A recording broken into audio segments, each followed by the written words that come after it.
Hi, my name is Richard Forrest. This is A Negative Infinity, my solo exhibition in MART Gallery. In 2011, I graduated from Crawford College of Art and Design with a bachelor's in fine art.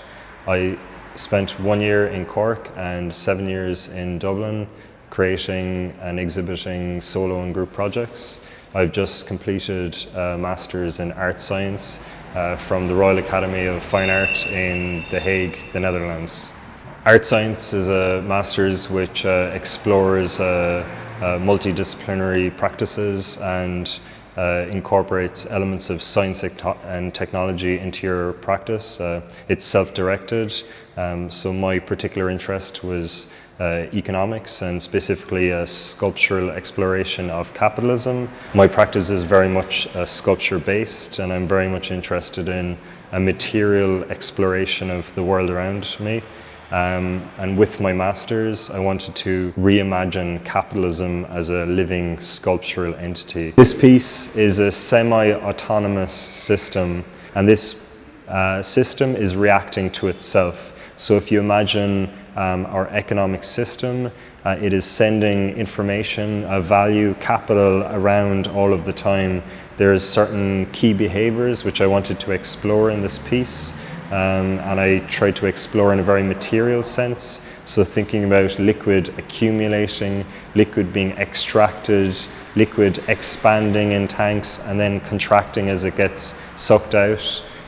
Yeah, there's a lot of different materials that went into this piece. There's wood, steel, acrylic tanks, water. So I think like our economy, there's this ideal state where it's set up, where they think, okay, this X, Y, and Z will happen, but there's so many complex parts moving that other new things emerge. So I would imagine that this, the color of this water will eventually become almost like an equilibrium. So it'll be a mixture of green and red. So in the past, that has been like an orangey color.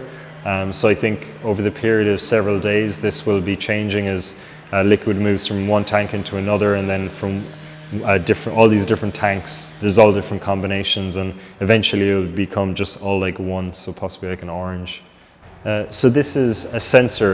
There's two types of sensors in this piece. This is the internal sensor.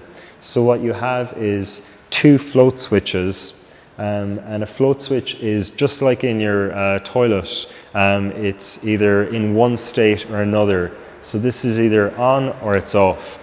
So what happens is the water enters the tank, and this float switch floats upwards as the liquid enters, and it tells the computer, the microcontroller which is underneath the tank, water has started entering the tank.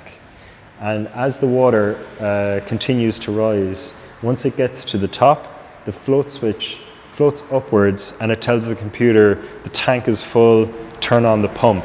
So there's a pump right there, so just there, and the pump will turn on and it will send liquid in a particular direction out of the tank basically. And the water will continue to go down until it gets to the bottom float switch, that floats down and it tells the computer turn off the pump. There's certain aspects of capitalism I wanted to capture in this piece. One of them was hierarchy, and the other was the nested quality of capitalism, so how capitalism reproduces itself. So when you think about capitalism in America in 1950s, it was post-World War II, there was an excess of capital, and when there's an excess of capital, it can only be absorbed internally inside a system to a certain point, and then it has to go outside. So capital went from America to Japan, and Japan was an emerging economy, and they brought over both the capital and manufacturing processes. And as Japan started to mature, it gained a surplus. So with that surplus, they went to Taiwan and also to Korea. And as those capitalist economies matured, both with their manufacturing, but also with their I suppose like how much it can expand. There was another excess of capital, so they went to China, and then China goes to Africa, and there's this continual expansion. But I suppose I think it was David Attenborough that said can't have infinite growth on a kind of from finite resources. So that's where the title Negative Infinity comes from. It's this paradox. So I graduated in 2011 into a time of deep recession in Ireland, and I did not understand what was happening at the time. I was just living through it. And when it came to entering my master's, one thing that I really wanted to understand was this larger system that was around me, which I had been just traveling through unknowingly, interacting with and not really understanding it fully. So once I entered the master's, I wanted to explore capitalism in a way which made sense to me. So for me, on a personal basis, this was a way of exploring and attempting to understand our larger economic system, and hopefully then opening or continuing to add to a conversation which is currently happening.